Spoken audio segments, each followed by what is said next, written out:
जय हिंद दोस्तों, स्वागत है आप सभी का माय पीसी स्टडी के ऑनलाइन प्लेटफॉर्म पे। आज की क्लास में हम कुछ बहुत ही मोस्ट इंपॉर्टेंट करंट अफेयर्स को डिस्कस करेंगे। तो चलिए आज की क्लास स्टार्ट करते हैं। पहले प्रश्न में हमें दिया गया है कि हाल ही में अंतर्राष्ट्रीय महिला दिवस कब मनाया गया। तो यह 8 मार्च को मनाया गया था और इसकी थीम थी एक्सेलरेट एक्शन, कार्रवाई में तेजी। अगला प्रश्न दिया गया है हमें, मार्च 2025 में रक्षा मंत्रालय ने कहाँ पर शौर्य वेदनम उत्सव का आयोजन किया। तो इसका आयोजन किया गया था बिहार में। प्रथम सौर वेदनम उत्सव ये 2025 में पहली बार हुआ है। इसका आयोजन 7 मार्च से 8 मार्च तक हुआ है और ये बिहार के पूर्वी चंपारण जिले के मोतिहार जिले में हुआ है। इसके आयोजनकर्ता रक्षा मंत्रालय के द्वारा हुआ था ये।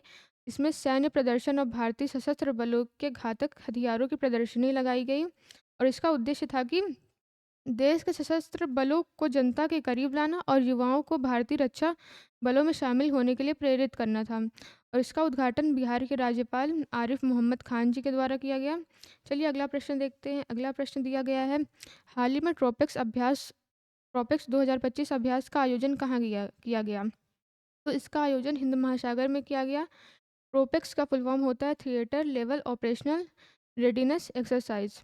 ये भारतीय नौसेना का सबसे बड़ा बैनियल मैरीटाइम अभ्यास है। ये कहाँ पे हुआ था, तो ये हिंद महासागर के क्षेत्र में हुआ था। इसका आयोजन किसने किया, तो यह भारतीय नौसेना के द्वारा किया गया। इस पर भारतीय थल सेना, वायुसेना, भारतीय तटरक्षक बल ने भी हिस्सा लिया। यह भारतीय नौसेना का सबसे बड़ा समुद्री अभ्यास है। पहली बार इसका आयोजन 2003 में किया गया था।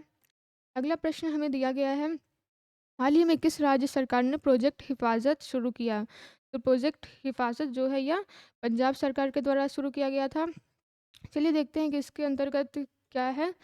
पंजाब सरकार ने अंतर्राष्ट्रीय महिला दिवस के पूर्व संध्या पर महिलाओं और बच्चों को हिंसा से बचाने के लिए प्रोजेक्ट हिफाजत की शुरुआत की। इस प्रोजेक्ट की शुरुआत पंजाब के सामाजिक सुरक्षा, महिला एवं बाल विकास मंत्री डॉक्टर बलजीत कौर ने 7 मार्च 2025 को चंडीगढ़ में की। तो 8 मार्च को महिला दिवस था और 7 मार्च को एक दिन पहले प्रोजेक्ट हिफाजत की शुरुआत की गई। अगला प्रश्न देखते हैं। अगला प्रश्न हमें दिया गया है, हाल ही में जारी ग्लास सीलिंग इंडेक्स 2025 में शीर्ष देश कौन सा है। तो सबसे टॉप पे रहा है स्वीडन और सेकंड में आइसलैंड और थर्ड पे फिनलैंड। तो ये जो ग्लास सीलिंग इंडेक्स है यह द इकोनॉमिक्स के द्वारा जारी की जाती है। अगला क्वेश्चन देखते हैं। अगले क्वेश्चन में हमसे पूछा गया है, हाल ही में एआई कोष को किस मंत्रालय ने लॉन्च किया। तो यह लॉन्च किया गया है ministry of electronics and information technology. तो चलिए देखते हैं कि इसमें क्या होता है। तो एआई मिनिस्टर अश्विनी वैष्णव जी के द्वारा नई दिल्ली में इंडिया एआई कंप्यूटर पोर्टल और data set platform AI course को लॉन्च किया गया। एआई कोर्स प्लेटफॉर्म या भारतीय एआई मॉडल को डेवलप करने के लिए और ट्रेनिंग देने में मदद करेगा, जबकि इंडिया एआई कंप्यूटिंग पोर्टल के जरिए रिसर्चर्स, स्टार्टअप्स और सरकारी एजेंसियां रिसर्च और प्रशिक्षण के लिए सब्सिडी वाले जीपीयूएस को एक्सेस कर सकती हैं। जीपीयूएस का फुल फॉर्म होता है ग्राफिक्स प्रोसेसिंग यूनिट्स।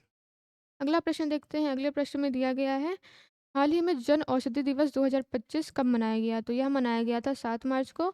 2025 में इसकी थीम थी दाम कम और दवाई उत्तम। चलिए अगला प्रश्न देखते हैं। अगले प्रश्न में हमसे पूछा गया है, हाल ही में किस बैंक ने प्रोजेक्ट हक लॉन्च किया।